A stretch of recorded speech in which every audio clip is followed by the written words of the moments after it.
Welcome into a new episode of the Fight HQ podcast. Almost said the wrong show. I about said my other show, but we are back here to talk UFC Vegas 92. Of course, goes down on Saturday inside the UFC Apex. Of course, there's no UFC show next week, and so next week will be the week off there. But we're here to break down UFC Vegas 92. Pete, how you doing, man? What's going on, Jason? You better not say the wrong show. The only thing that you could say wrong is possibly confusing Fight IQ with Fight HQ, as I do time and time again. But what's up, everybody? What's going on? We got a card. It's mediocre card, but getting through to the holiday break. And then I think we got some good ones coming up, but this one's pretty mediocre. Of course, if you got any questions on the fight, you can leave those in the chat. You can also leave those in our Discord channel. Of course, totally free to join. Great conversations going on in there. Everyone kind of giving their opinion on their thoughts on the fight. Of course, if you're not subscribed to the channel right here on YouTube, be sure to do that. We would appreciate that thumbs up. And if you're watching this after the fact, leave a comment. Myself or Pete will definitely get back to you. Of course, Pete, we come in here following UFC St. Louis, which... Oh, my Lord. Horrible. So I was doing some prep a little while ago for my show tomorrow. And it's like, what is the craziest thing about what we saw at UFC St. Louis? Is it the fact that Derek Lewis mooned the crowd? Is it the fact that he took out his cup, threw it at the media, then said media took it to the press conference and asked Dana White to sign it? I don't even know what the craziest part of last week was. Yeah, I mean, we had crazy upsets. We had the ridiculous media between the signing of the cup, the branding I forgot about that one. Question. I don't know what the hell. I don't know if they smoked before they had the press conference, the post-fight presser.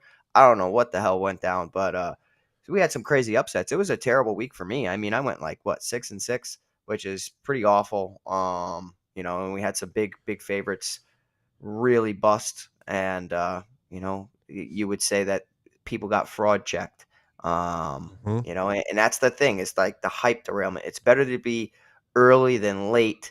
I didn't think that was the specific matchup where, Spain was going to look awful. But credit to Cortez Acosta. I mean, that's why it's mixed martial arts. You got to mix it up. You got to be well-rounded and test your opponent in all areas. Yeah, I mean, I think my biggest takeaway from the Spain fight is it's not just the fact that he could not stop the takedown. To me, it was you just saw that gas tank went out quick. You saw, early on in that fight, you saw the speed of his hands. And then when you got to the second round, it was like, oh, wow. That speed was gone. And, you mentioned about we had 4 underdogs go out last week and get the win. Chase Hooper scoring 134 points, looked absolutely amazing. I think there very much could be, if you're Slavoclaws, you could sit there and try to, go to the commission and say, hey, I did not tap on that one. But, man, Chase Hooper looked absolutely amazing, drops him in the opening round. Carlston at 6.8K goes in with 118 points. Cortez Acosta, of course, we just talked about there, he got 99 points. And also Charles Johnson going out there and getting 72 points. One of the things we do talk about every week when we talk about game theory is finding that underdog who may not go out there and get the win, but goes out there and scores you enough points. Last week, that was Billy Goff going out there at 7.4K, getting 61 points. Carlos Ulberg, the only fighter, 9K and above, to get 100-plus points. And congratulations to user Youngberg54 for taking down the Fight HQ contest, scoring 556 points. He actually had Rebecca in his lineup. Rebecca at 9.4K, only getting 56 points in that loss there to Carlos Diego Ferreira. So, of course, if you want to get that DK contest, the contest is already live. You can check it out there in the show notes. And, Pete, as we kind of get into game theory, we've got 12 fights. The 12th fight was just added within the last 24 hours as Sai has gone through now his third opponent for this one. Of course, you got a couple of fighters making their UFC debut in that new matchup there. Fight changes. Vidal was initially scheduled to take on Haley Cohen. And as I mentioned, Oumar Sy now on his third opponent for this fight card. And, one of the things when I was kind of putting my sheet together, Pete, here is I see this card potentially could having a lot of decisions. Yeah, I think so too. And, I think first off, for game theory, you have to leave salary on the table. It's for GPPs. You just have to. I mean, 12 fights isn't the biggest card. It's not the smallest. We've had worse. And just with But when you have some big favorites on the card, you just have to leave some salary on the table if you want to be unique. Even when you do leave salary, you're still going to be chopping with a lot of people, splitting with a lot of people at the top. But the likelihood of you taking down a contest by yourself increases. I think the decision likelihood for a lot of these fights is high, and that means that we're probably going to have, there could be a week where we have a losing fighter a part of the optimal lineup. You could also have, a split decision kind of really ruin a lot of people's lineups because of a chalky player coming in, losing that split decision to somebody else who was able to make it competitive for 15 minutes. You have some fighters with some promise that, had that were labeled prospects in the sport, and now we're looking to see, are they what we thought they were, or are they what their results have been these past several fights? It's a reality check for some of these guys like Clayton Rodriguez, but more importantly, Adrian Yanez. That's a big, it's a big litmus test just to see. This is a very easy fight for him, but like if he looks bad or this fight is more competitive than it should be, perhaps we kind of just like overestimated his promise within the division. I mean, really, he's fallen upon hard times. And I think another thing about this card, when I was doing my deep dive, I didn't know if this necessarily really stuck out to you, but you got a lot of fighters who this is their first fight since July of last year, August of last year, September of last year. So you got a lot of fighters, coming in here, and there's. And look, I mean, I think some of these, especially on the female side, you got some high salary fighters that, I kind of look at and say, if you look at their track history tells us they're going to likely go 15 minutes. Maybe Emily Ducote, maybe she finally does get her first stoppage win there in the UFC. And, I was like, man, but when I look at that 74 and below, Pete, like, oh man, it's just not, I sit there and say, like, if you look at 74 and below, so we're talking about Carlston, Alves, Demopoulos, Salvador, Vidal, and Martinez, and I'm like, you got to roster one of them. I don't know who the hell I go to. Yeah, I mean, I have a name, but I think for the most part, you have a couple fighters. All those fighters within that range should not win. If the odds are correct, or the probability of them winning, it's very slim. But all it takes is one, man, and one mistake, one thing going wrong. I mean, I think that if Victor Martinez's opponent Nolan is not legitimate, he could possibly score well. I don't think so. Tamires Vidal, I don't think that she's good, but it is women's MMA. How will Melissa Gatto look at this weight class without having to cut weight? Vinicius Salvador, does he really show that Adrian Yanez is a fraud or not the prospect we thought, that he's just pretty average? Possibly. Demopoulos, women's MMA, can get takedowns, is a punching bag. Warlley Alves, super live. I think he's the most live of everybody underneath that category. I think he's live just from what he's done in the UFC thus far. As of late, his durability is horrible.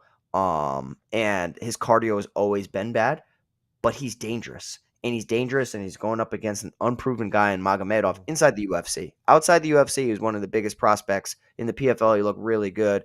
He's fought some of the top guys in PFL. Comes over to the UFC, falls on hard times by losing to Kyle Bahalio and Sean Strickland. So, like, this, in my opinion, is a layup for Magomedov. But you never know. Warlley Alves did go the distance with Nicholas Dalby. So if Magomedov is a fraud, perhaps Alves is the guy that we need to target on the bottom end, but only for a few of my lineups, and can't wait to break it down with you. And of course, as we mentioned, appreciate everyone tuning in for this episode of the Fight HQ podcast. Of course, we're here to break down UFC Vegas 92. Of course, goes down on Saturday inside the UFC Apex. Lock time is 4 p.m. Eastern time. Main card will be at 7 p.m. Eastern time. Of course, headlined by a featherweight matchup between Edson Barboza and Lerone Murphy. Lerone Murphy is the betting favorite in this one. He's minus 150, plus 125 for Edson Barboza. Murphy on DK is 8,500, and for Edson Barboza, he is 7,700, Pete. Yeah, I mean, I'll tell you what. This is an interesting matchup, and I hate to generalize, but man, it's really difficult for me to back somebody heading into their first main event against a UFC staple, and that UFC staple is a part of American Top Team. American Top Team preps their fighters better than any team in the world. I'm sorry, they do. They have everything. Everything's checked off. They have the best strength and conditioning programs for the athletes, the best wrestling, jiu-jitsu, striking. They have it all under one roof. And they're under the tutelage of some of the best coaching staff, and some of they got a lot of money behind that gym too. So when you have money, everything everything's a lot easier. So I think that everything's at Edson Barboza's disposal. I'm interested to see how he deals with the powerful Murphy, though, because like Murphy can win this fight, and if it was a 3-round bout, I might actually be picking Murphy to win the fight. But the fact that it is Murphy's first 5-round bout makes me lean towards Edson Barboza. I think that Edson Barboza's striking is very difficult to deal with. For a long time now, we've been kind of questioning when the end is going to come for Edson Barboza. Is the train going to get off the rails, and is it going to happen wildly fast? In the past, we kind of thought it happened, and then he's turned a corner. I think that Edson Barboza is just solid. He's got a lot of miles on his body. Clearly, the best path to victory over Edson Barboza is to take him to Takedown City, grind him out, incorporate some ground and pound. But over 25 minutes, if you do not finish Edson Barboza, he's very, very tough, very live. And I think him being just he's 38, and Father Time is undefeated, Jason. But I really do think that Edson Barboza might have one more main event in him to hold off Lerone Murphy, who has looked very good in the UFC as far as like on paper. But if you watch his fights, I'm not all that impressed. I'm really not all that impressed. I mean, the Gabriel Santos on short notice, that was a split decision. The Josh Kula bout, lots of takedowns, lots of control, incorporate some ground and pound. I just don't know if he's ready for Edson Barboza's striking on the outside. I think Edson Barboza could chew up that leg, and Edson Barboza's takedown defense has improved since he's been an American Top Team, and has really just kind of matured throughout his years and gotten better and better from fight to fight. There are clearly holes in that game, but he's patching them, and he gets back to his feet. That's the thing. So if you can't hold him down and finish him inside of 3 rounds, I don't know, man. I think I'm going to lean towards the value play here in Edson Barboza. It's just too many unknowns for Lerone Murphy. It kind of reminds me of like the Joe Pyfer situation. Joe Pyfer gets his first main event, and he drops the ball. Maybe Lerone Murphy's the guy that goes out there and looks amazing for 25 minutes, but I've seen some low output at times. I've seen some questionable decision making, close rounds. And when there's close rounds like that, and now you're getting extended over 25 minutes, give me the veteran here, Edson Barboza, to win a decision, or a late finish. So I like Edson Barboza here as a value play. I don't mind if you want to go to the Lerone Murphy side. I really almost did. And in a 3-round bout, I think that I would. It's the 25 minutes where I feel like he might bite off more than he can chew right here. So give me Barboza at 7,700. One of the things that I mentioned at the start of the show, that there's a lot of fighters who this is our first matchup in a while. It was July of last year, last time we seen Lerone Murphy. And to me, you talk about those question marks. I think to me the biggest question mark is it's a big step up in competition. When you're talking about who Lerone Murphy has competed against in his UFC run to this point, as opposed to obviously, what Edson Barboza is. I mean, one question you always look at, Barboza's getting up there in age. Is Lerone Murphy maybe getting him at the right opportunity? What would scare me about Lerone Murphy is if he does not go in there with a takedown mindset of, hey, let me try to get this one to the ground. That's where I start to get kind of concerned of, would there be enough volume in just a 5-round stand-up matchup to where he would be optimal as opposed to going to other places? I totally agree. And like we were expecting Billy Q to eliminate Edson Barboza because of the high pace, the pressure, the wrestling. Attempted 2 takedowns to no avail and ended up getting knocked out. That was quick, and it was in round 1. I mean, Barboza was taken down and controlled for basically the entirety of the 15-minute fight against Bryce Mitchell. 11 and a half minutes, 4 takedowns, looked really dominant. The one thing that I can knock Edson Barboza is that, like, in a matchup that was tailor made for him and also tailor made for his opponent in Giga Chikadze, his durability wasn't there. So and he got finished in the third round. So like if Murphy gets in a good position and really starts laying down some crazy ground and pound, totally can see him finishing Barboza. It's just his takedown defense has improved slightly. And if you look at Lerone Murphy's takedown, takedown numbers, his takedown accuracy sits at 46%. So I do think that, he's going to get some takedowns. It's just Barboza's going to get back to his feet and extend them and chop at the legs and just brutalize the body. Massive step up in competition. So give me Barboza. Next up, with our co-main event, will be Khoas Williams taking on Carlston Harris. Carlston Harris, a slight betting underdog in this one at plus 110, minus 130 for Khoas Williams. Khoas Williams is 8,200, while Carlston Harris is 8,000 beat.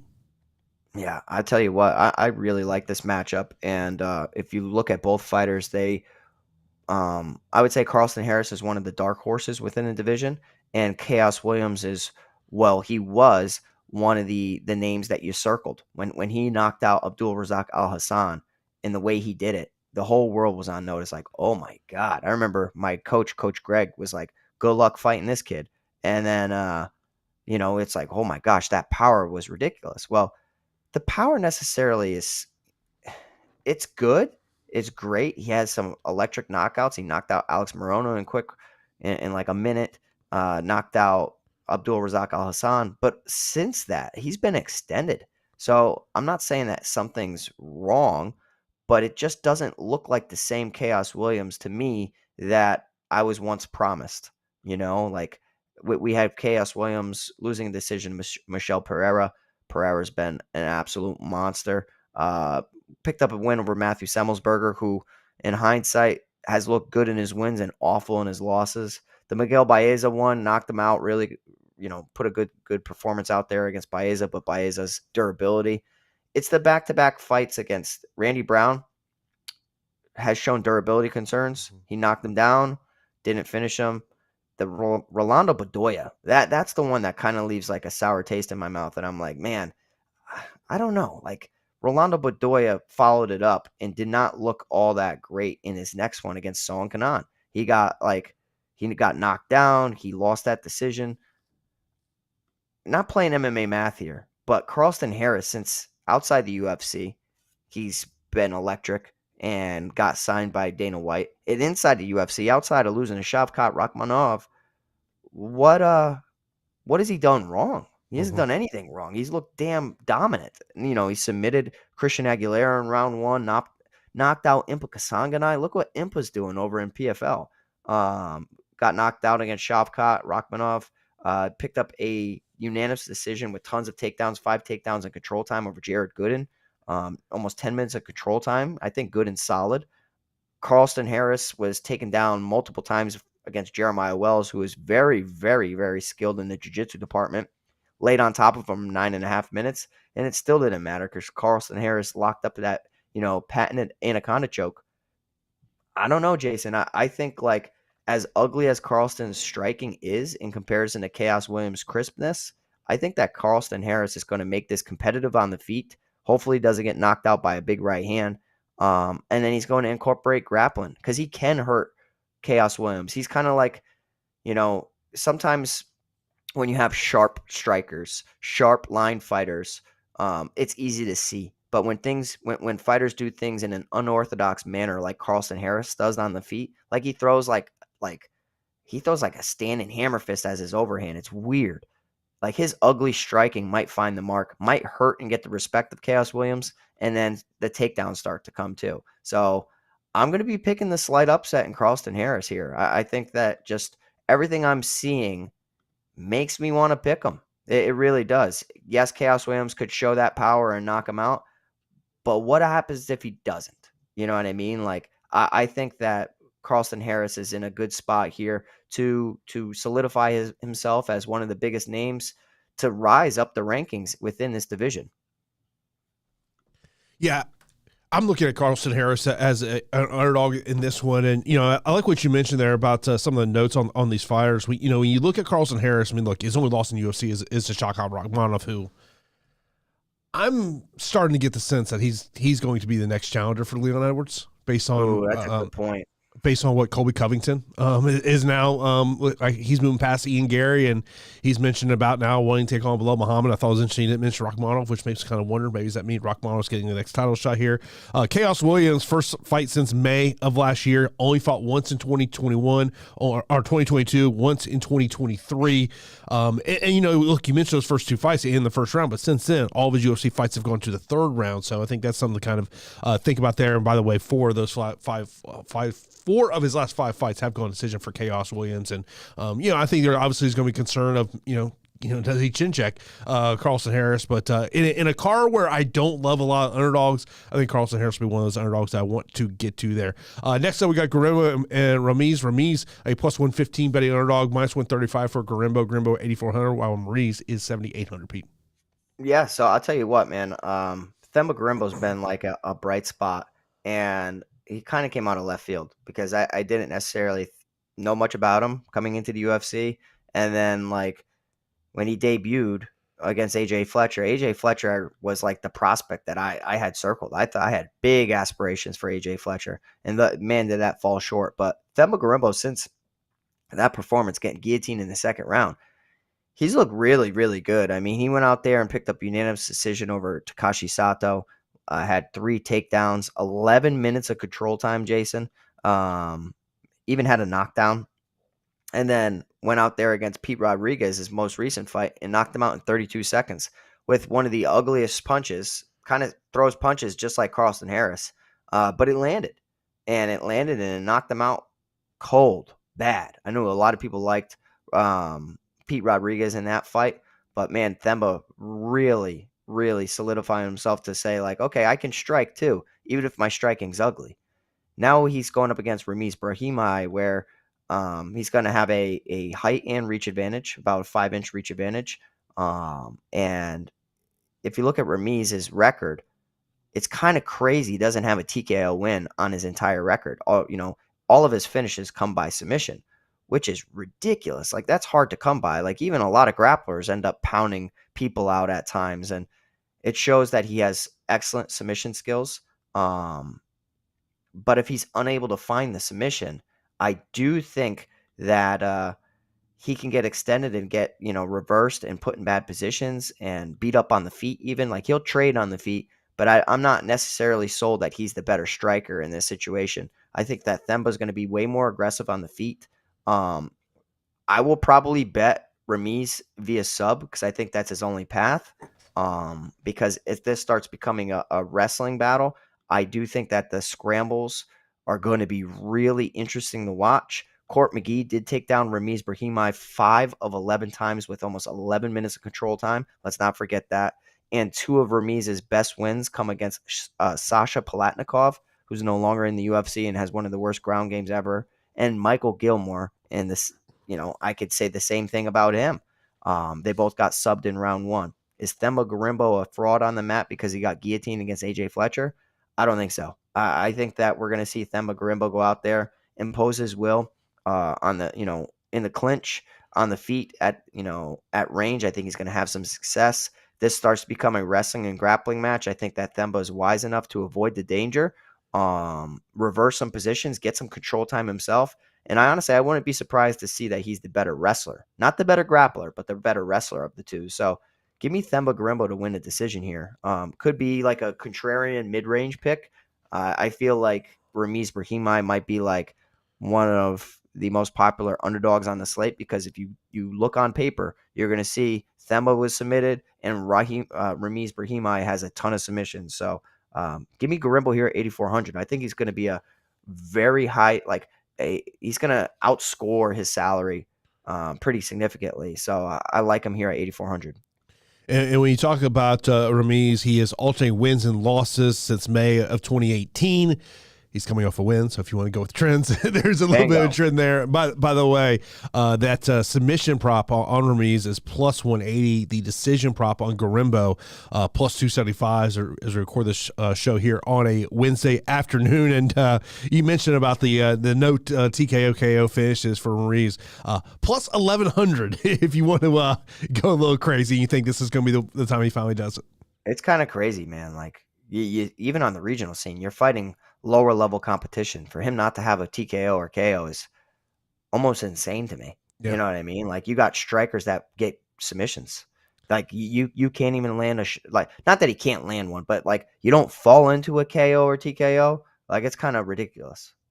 Next up, we have got a bantamweight matchup as Adrian Yanez takes on Vinicius Salvador. Salvador is a plus 300 betting underdog, minus 400 for Yanez. Yanez is 9,300, while Salvador is 6,900, Pete.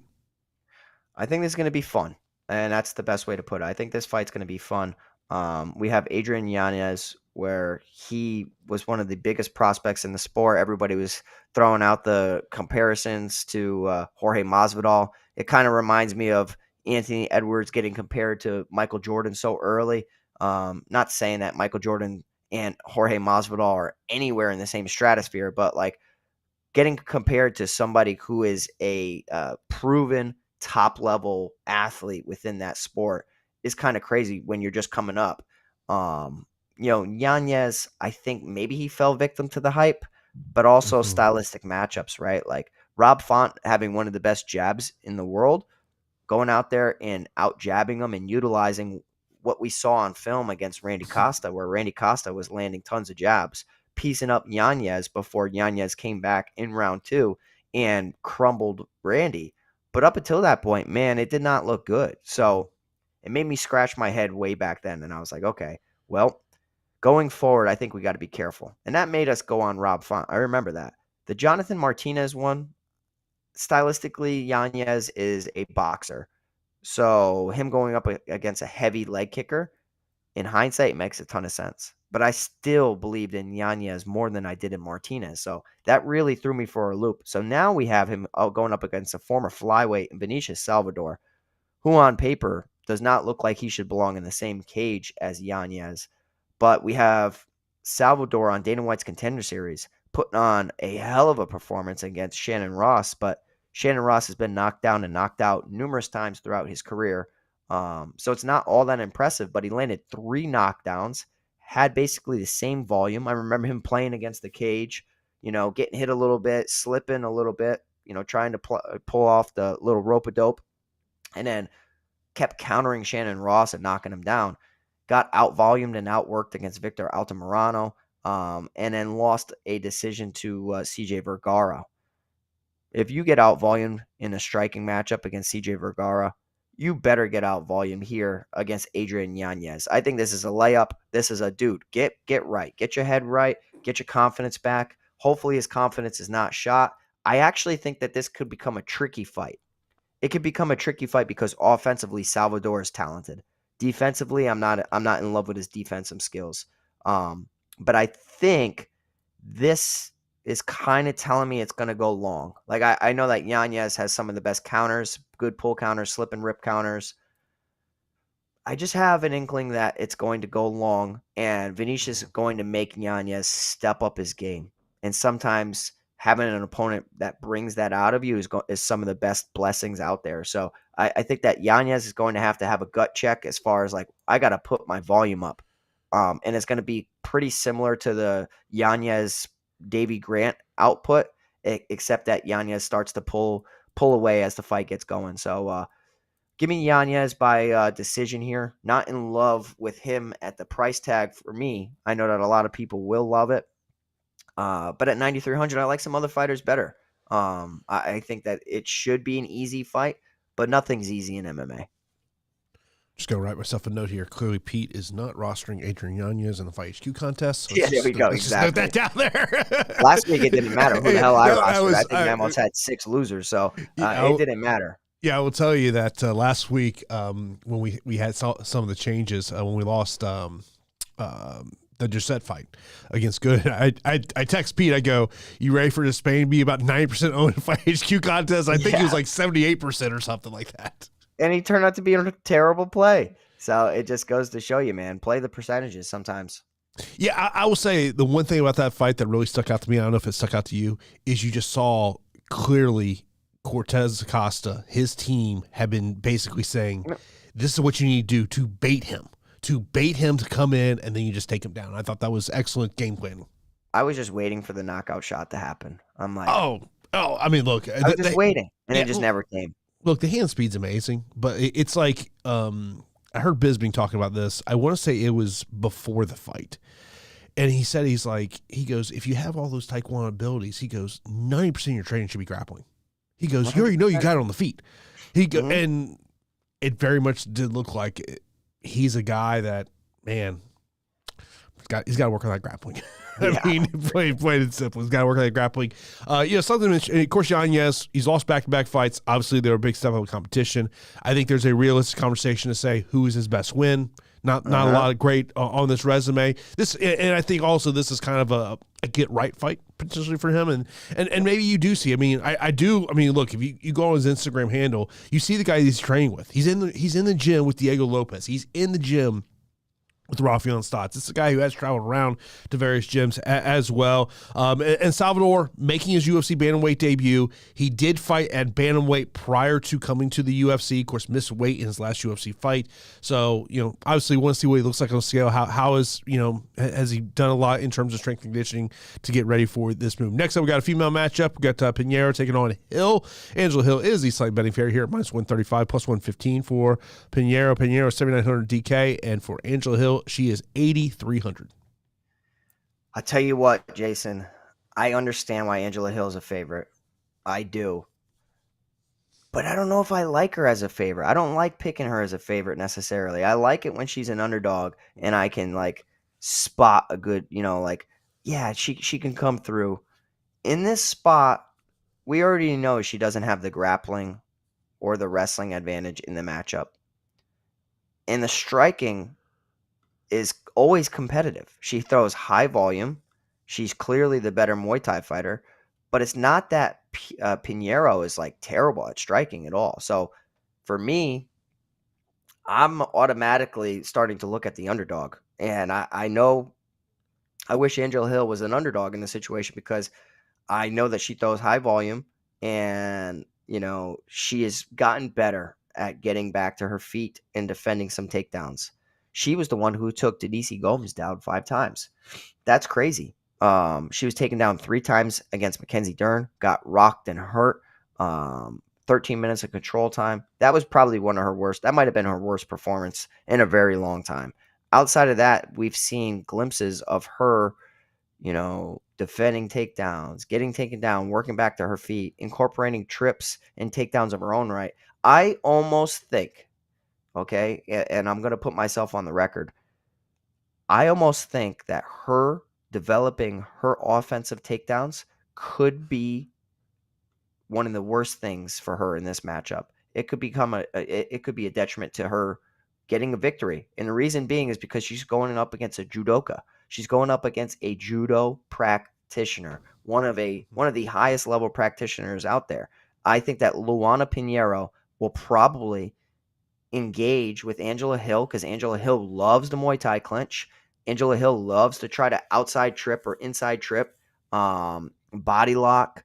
And I think she's going to get thrown into the next, to the next planet. I really do. I think it's going to be Luana Pinheiro lands crazy, explosive highlight reel takedowns in this matchup.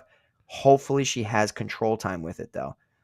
Because in judo, if you throw, they land, you get the point, match is over. We need her to land the takedown, stay on top. I do think that she's the better jiu-jitsu practitioner too. So if Luana Pinheiro is landing a takedown against Amanda Ribas, who's also a very good judoka and good jiu-jitsu practitioner, I think that she's going to land takedowns here against Angela Hill. So I like the volume of Angela Hill. I wish that Luana Pinheiro was a worse striker than what she is, because I do think that Angela Hill can win a decision. But I'm not buying the favorite price tag here. I could be way off, and I don't mind if I am. But women's MMA is very volatile as it is. So would I rather have 8,300 Angela Hill, who could put out a crazy volume performance? Yes. Luana Pinheiro just got knocked out against Amanda Ribas after having success early. So that to me tells me she's going to really, really focus on her grappling in this one, getting the fight to where she's best. Give me Luana Pinheiro here at 7,900 to pull off the upset. Yeah, I mean, when you look at the decision props on this fight, Angela Hill minus 105, plus 200 for Pinheiro. I mean, look, it's something that you would definitely expect that is going to go all 15 minutes. And here, I was just going to try to pull up what the over 2.5 rounds. Minus 400. You're close. Minus 500. Jeez. Oh my God. I mean, look, I like what you said there about Angela Hill, is the fact of she's someone that you typically in an underdog spot you'd like to get to because you know the volume there. What always kind of concerns me, especially with her in that favorite role, is the fact of, does she get any knockdowns? Does she even get any takedowns? What's that fantasy score upside? I mean, yes, it's a nice price point for her this week, 8,300. And very quietly, Angela Hill's 3-1 in her last 4 fights. She's overall 11-13 in the UFC. I know, and it's crazy because normally I reside with the UFC veteran. It's just like we know where her weaknesses are. Mm-hmm. If you're a very talented fighter, then you pass this test and you beat Angela Hill. I think Luana Pinheiro is good. For her to step up and go up against Amanda Hebos was way too much too soon. But like picking up a victory over Sam Hughes, to me, like Sam Hughes is a solid, tough fighter who looked awful early in the UFC. But like going up against Michelle Waterson Gomez, Sam Hughes, Randa Marcos, and then Stephanie Frost on the Contender Series, to then get thrown to Amanda Hebos, too big of a leap. Too big of a leap. I think that this is a winnable matchup. She's got a good coaching staff, and I'm excited to see the fight unfold. Next up, we got Victor Martinez taking on Tom Nolan. Nolan is a minus 525 betting favorite, plus 360 for Martinez. Martinez 6,700 DK, while Nolan is 9,500 Pete. Yeah, so I'll tell you what, this one is interesting because if you think Tom Nolan isn't legitimate, then you need to target Victor Martinez. Victor Martinez on the Contender Series threw with crazy volume, 144 significant strikes, had a takedown, got taken down a couple times, got knocked down, won a decision, and impressed enough to get a contract. The problem is that he got knocked down against one of the worst strikers in the entire UFC, and that's Jordan Levitt. He got kneed in the face.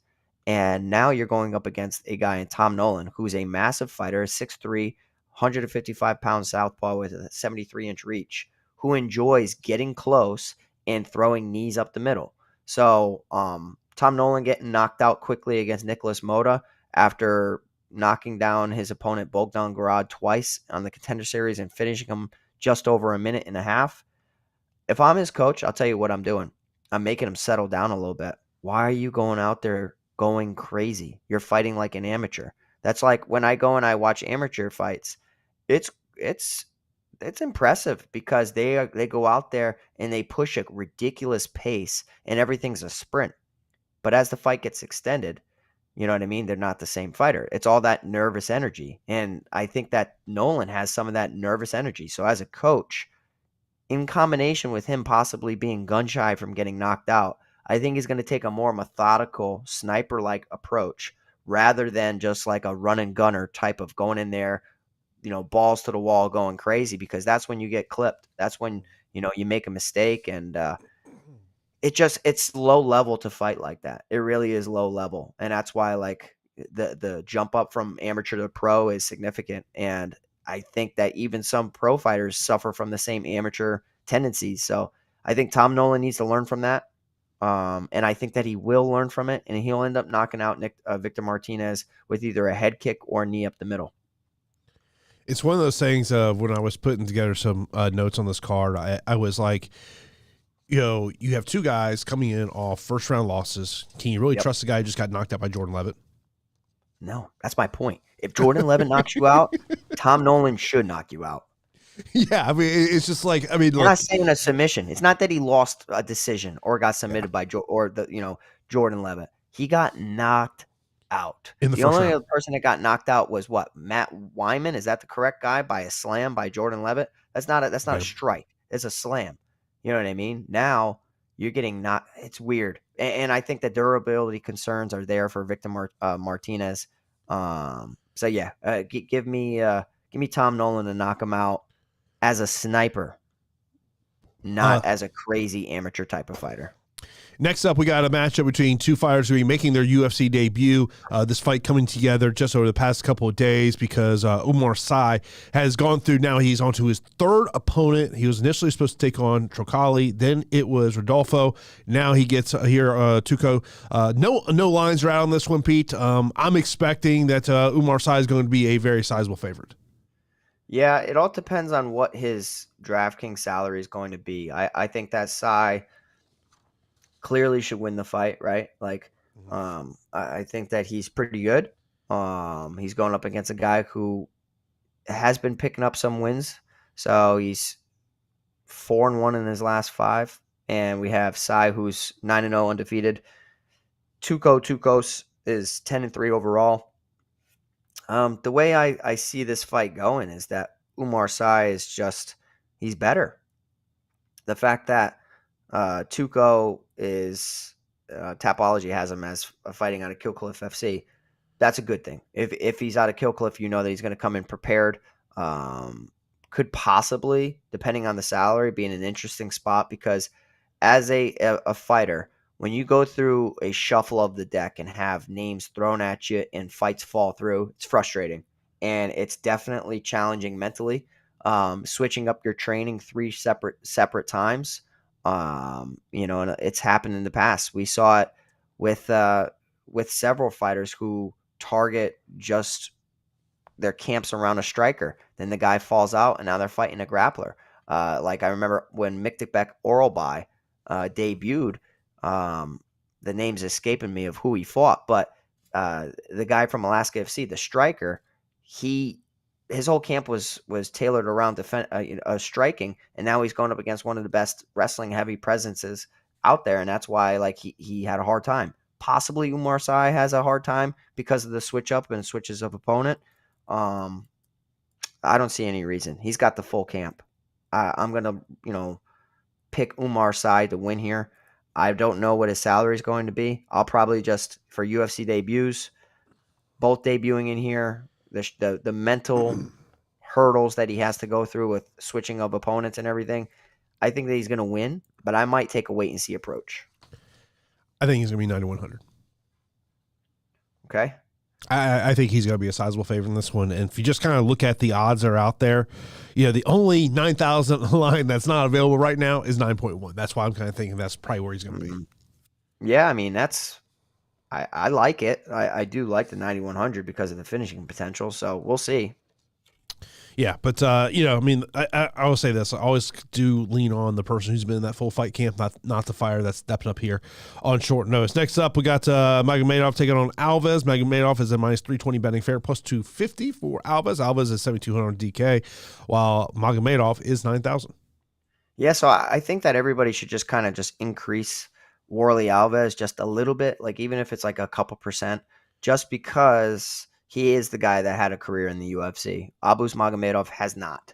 Magomedov, since he's come into the UFC, outside of, dusting Dustin Stoltzfus in very quick time, he's lost to Sean Strickland. Can't fault him there at all. And then against Kyle Bahalio.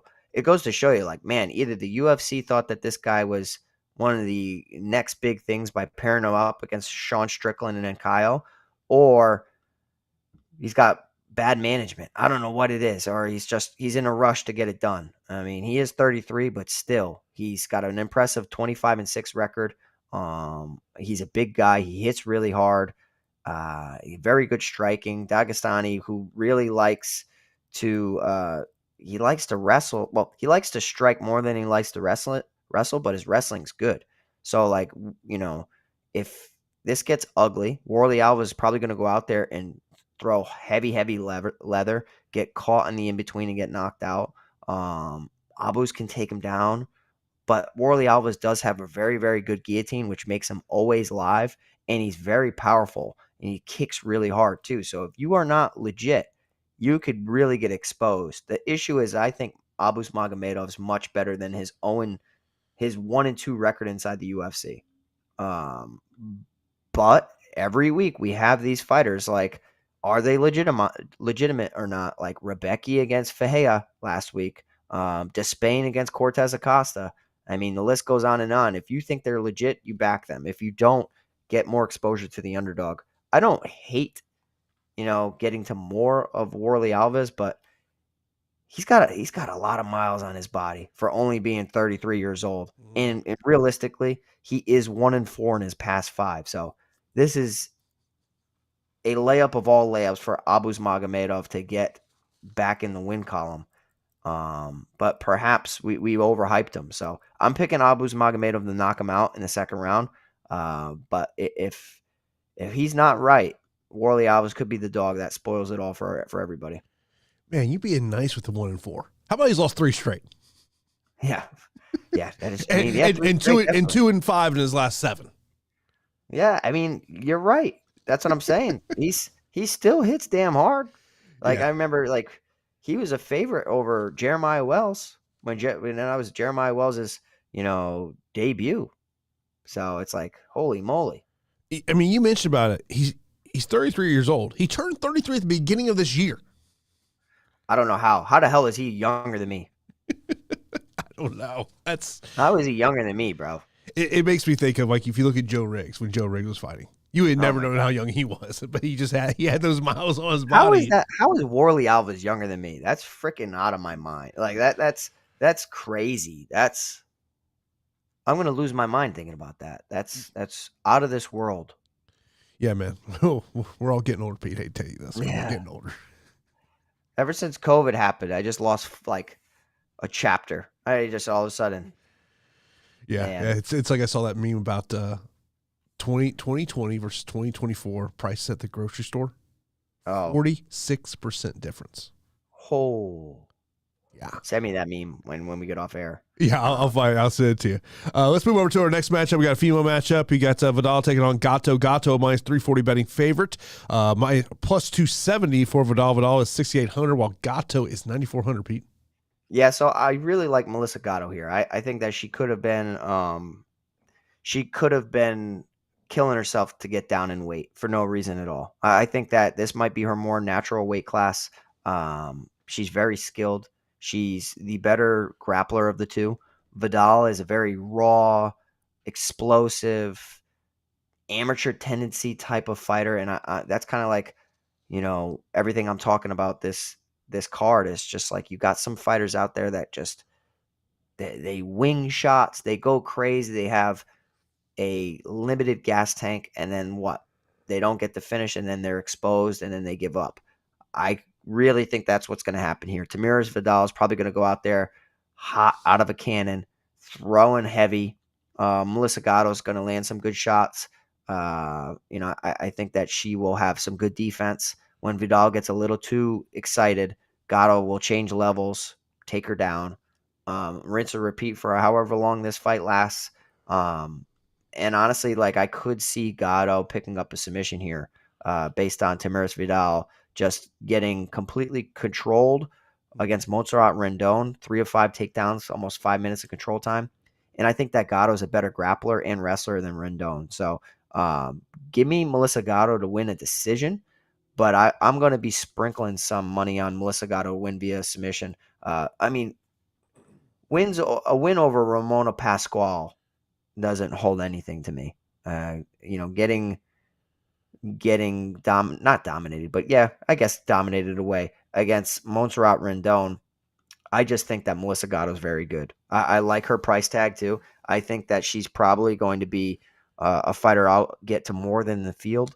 9,400 women's MMA doesn't necessarily result in high scores, but maybe she finds a finish in round 2 or round 3. So I like her here at 9,400. Taking notes over here. Clearly, Pete's going to put Melissa Gatto in this Fight HQ contest, not Adrian Yanez. So if you're taking notes, I feel like there are people who take notes go, okay, can I figure out what Pete's lineup's going to be?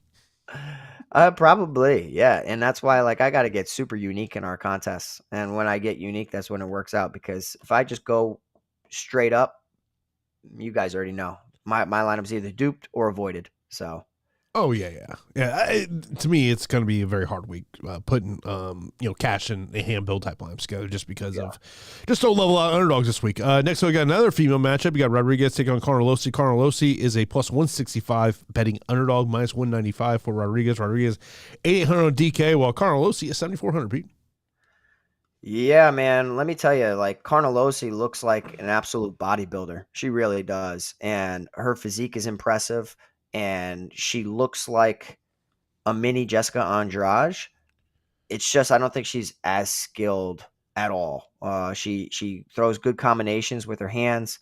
Um, I think that she's a liability to get taken down, as evidenced against Liang Na and then Lupi Godinez. She took down Estela Nunes 5 of 7 times, had 7 minutes of control time. But I think that's just largely due to physicality, not skill. I think in a matchup against Piera Rodriguez hits hard on the feet too, and makes you respect her hands enough so that she can change levels and take you down. I mean, it's been some time since we've seen Ariane Carnelossi. It's been 2 years. So in 2 years, you can make strides in your weaknesses. It's just when I go back and I look on her socials, obviously they don't tell you everything, but all I'm seeing is striking. You know what I mean? All I'm seeing is striking. That's not the problem, honey. The problem is you were taking down 8 minutes against Lupi Godinez and controlled for 13 and a half minutes of a 15-minute fight. Liang Na took you down 3 or 4 times and had 3 minutes of control time. Liang Na is not a good fighter, as we know. And the win over Estela Nunes she didn't get a win in the UFC. So, like, I think that Carnelossi physically looks really impressive. Could be the surprise of the card that her time off, she hired this wrestling coach or this jiu-jitsu practitioner to train with her every day. We won't know until the fight's over. But everything I'm seeing on tape doesn't make me want to pick Ariane Carnelossi. She hits hard, and she's physical, but I think that skills will win out here. And also she has a questionable gas tank too. I think that Piera Rodriguez can push a pace. On the contender series, she went 3 of 13 takedowns. She shot 13 times, Jason. That's a lot. She took Kay Hansen down 3 times against Sam Hughes. She took Sam Hughes 5 of 11 times. You know what I mean? I think a pace like that will break certain fighters, and I think she can replicate Lupi Godinez's performance as best of anybody within the division. Not to that same standard, but I think she can land like 4 takedowns. And her losing to Jillian Robertson, who's just a better jiu-jitsu practitioner, and put her on her back, I don't really falter for that. Like, yes, Carnelossi can land takedowns of her own right. I just think if a scramble ensues, we're going to see Piera is leaps and bounds better than Ariane Carnelossi. So the prediction is Piera Rodriguez to pick up a unanimous decision, and I like her here at 8,800. I think that she's capable of getting 90 points. Yeah, Rodriguez plus 100 to win via decision. The over 2.5 rounds is minus 260. What I'm seeing here on the Hard Rock app, and yeah, I agree with everything you had to say there. Next up, we got Alatang Ali taking on Gleison Rodriguez. Rodriguez minus 155, plus 130 for Alatang Ali. He is 7,600 on DK, and for Rodriguez, he's 8,600. Pete. I think everybody's gonna like Alatang Haley. I think everybody's gonna like him because they've labeled Clayton Rodriguez a fraud, and he very well could be. You got Alatang Haley, who has fought some good competition inside the UFC, who has Clayton beaten in the UFC. Shannon Ross, that doesn't really show much at all. The thing is that Clayton Rodriguez on the contender series looked absolutely incredible. I mean, he threw 146 significant strikes.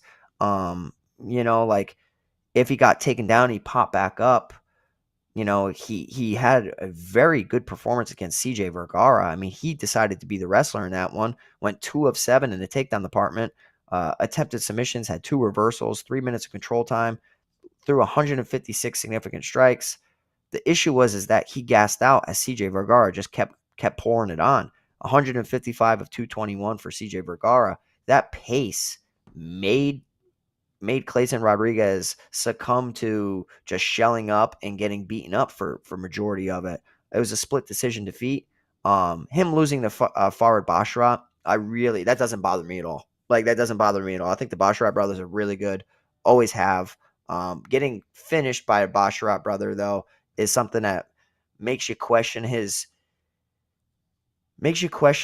toughness, because you don't want to see a guy go out there and get, quit too easy. You know what I mean? Kind of just, it seems like got a little bit of quit in him.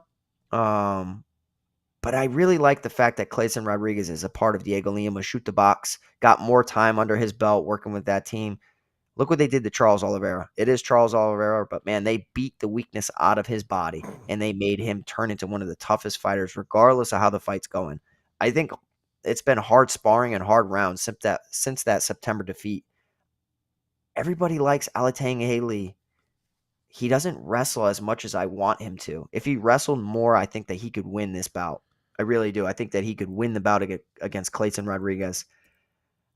I'm going to go the opposite way than probably the masses. I feel like a lot of people are going to be on Alatang Haley, and I am going to go with Clayton Rodriguez to win a decision here at 8,600. I think that Alatang gets hit way too much, and Clayton, when he wants to, can kick with the best of them. He can kick as good as Casey Kenny did. Casey Kenny kicked the shit out of Alatang Haley, and if you look at all the box scores and you watch all the fights, you'll say like, wow, Alatang Haley from a volume standpoint is always behind or mostly behind.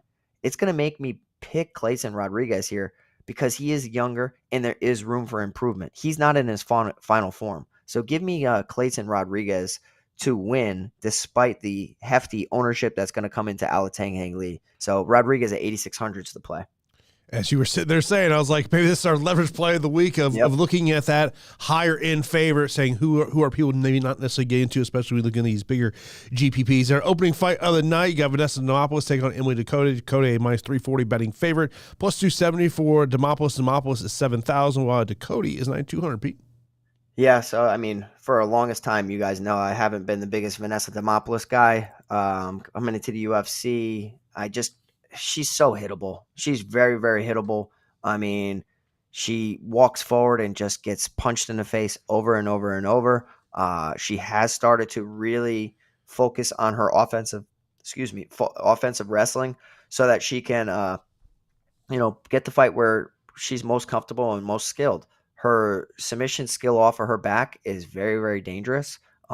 She has very good arm bars. She armbarred Silvana Gomez Juarez after getting knocked down. Her output's pretty mediocre. And that's where, like, we could see Emily Ducote go out there and put her best Karolina Kowalkiewicz impression and outland her 139-68, exactly like Karolina did to Vanessa Demopoulos. Defend some takedowns. Make Demopoulos go 0 for 4 in the takedown department because her wrestling's not her strongest suit. And Emily Ducote has good striking. She is a Brazilian Jiu-Jitsu black belt. So it's not like I have to worry if it hits the mat, she's going to be a fish out of water. I think this is going to look like one-way traffic, dominant decision for Emily Ducote.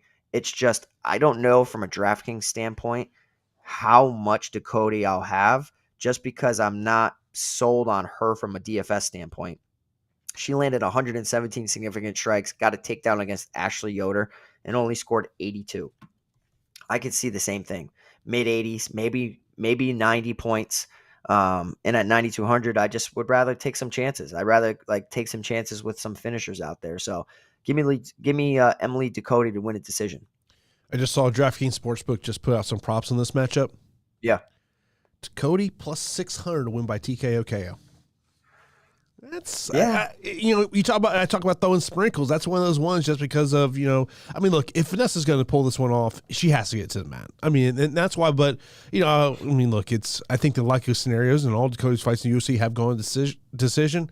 But in terms of a sprinkle, that's a sprinkle I would not mind getting to. Let's get into our straight up fight picks here before we start to end the show here. The main event, I keep going back and forth on this one. I'm going to go Murphy, but it would not surprise me if Barboza gets the job done. Okay, I'm going to go Barboza. I'll go underdog number 1 in Carlston Harris. Carlston Harris for me. Gorimbo. Yanez.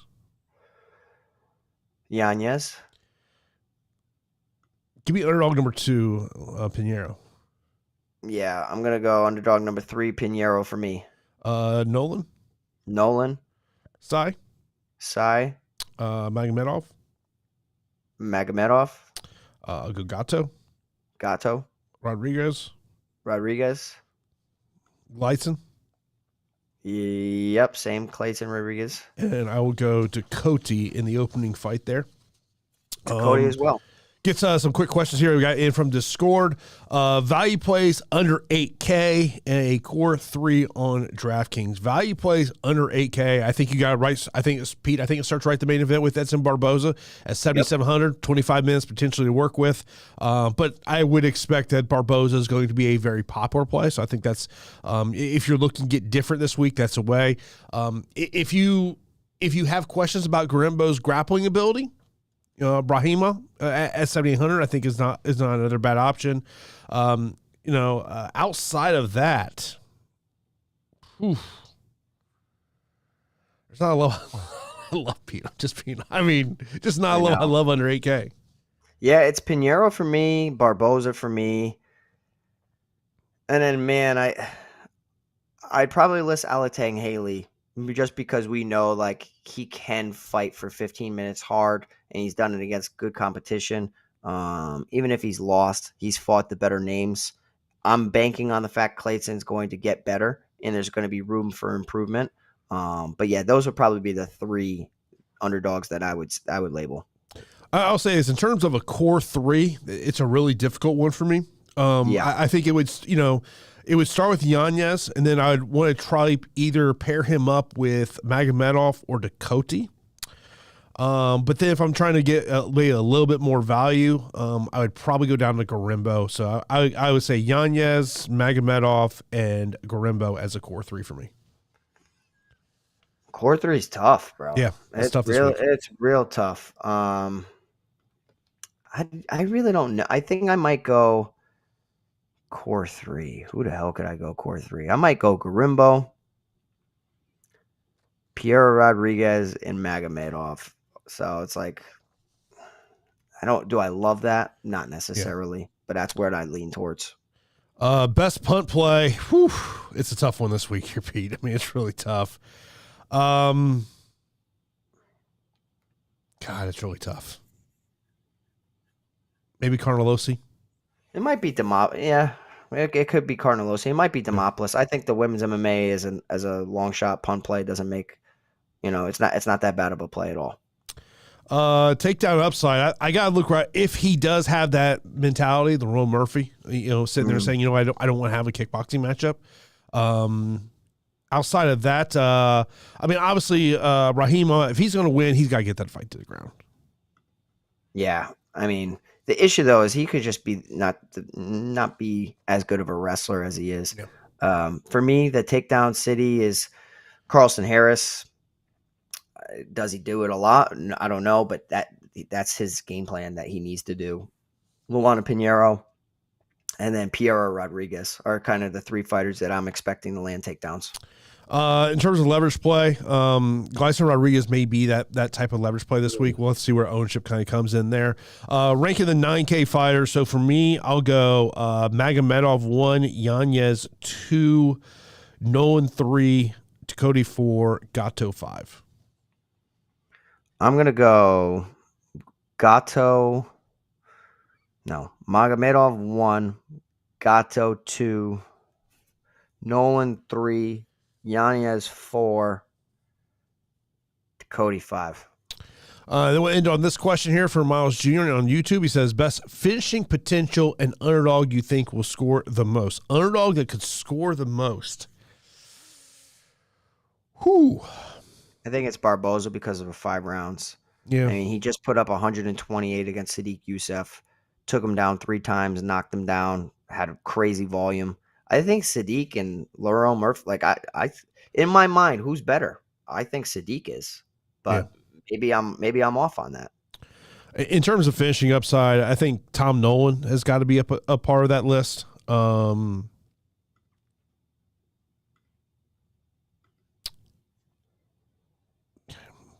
Then there's other fights that I very well can see, but Nolan to me would be the fighter I would point to as a top finishing potential. I'm with you, and Abus too. So yeah. Of course, as always, we appreciate everyone tuning in for this episode of Fight HQ. Of course, no UFC show coming up next week. By the way, Bellator does have a show coming up on Friday. Of course, over there in Paris. If you look at the betting odds, there is only 3 fights on the card that does not have a favorite of 2-1 or greater. So not a good look. Yeah, that's I will say this: Cedric Dumonde and Jaleel Willis have been having some very interesting interactions online. So we'll see how well that one goes over there. Of course, that'll be on Friday. HBO Max is where you can watch that card there. Of course, we appreciate everyone that tunes in to this episode of the podcast. We'll be back in 2 weeks. We get ready for the next UFC fight card. We appreciate everyone tuning in for this episode of Fight HQ. Of course, be sure to get in that DraftKings contest. Also, if you're not subscribed to the channel, be sure to subscribe, hit that thumbs up button, all that. We do appreciate all the support, and we will talk to you in 2 weeks right here on the Fight HQ podcast.